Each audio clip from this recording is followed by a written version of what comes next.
Müdafiə naziri general-polkovnik Zakir Əsanov və Müdafiə nazirinin müavini Hərbi Hava Qüvvələrinin komandanı general-leytenant Namiq İslamzadə Hərbi Hava Qüvvələri bölmələrində olublar. Nazirlikdən verilən məlumata görə, şəxsi heyətlə görüşdə Müdafiə naziri Prezident Silahlı Qüvvələrin Ali Baş Komandanı İlham Əliyevin rəhbərliyi altında ölkəmizin müdafiə qüdrətinin gündən-günə daha da gücləndiyini vurğulayıb.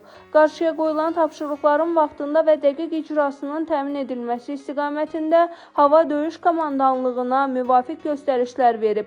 Müdafiə nazirinə hərbi hissədə mövcud olan yataqxana, yeməkxana və tibb məntəqəsi təqdim edilib. General-polkovnik Zakir Əsanov hərbi qulluqçuların sosial məişət şəraitinin yaxşılaşdırılması, qida normalarına riayət olunması, sanitariya-gigiyena qaydalarının təmin edilməsi ilə bağlı müvafiq tövsiyələr verib. Həmçinin ərazidə abadlıq, yaşıllaşdırma tədbirləri çərçivəsində xatirə ağacları əkilib və şəhid ailəsi ilə görüş keçirilib. Müdafiə naziri onların qayğıları ilə maraqlanıb, zəruri kömək göstərilməsi barədə aidiyyatı şəxslərə tapşırıq verib.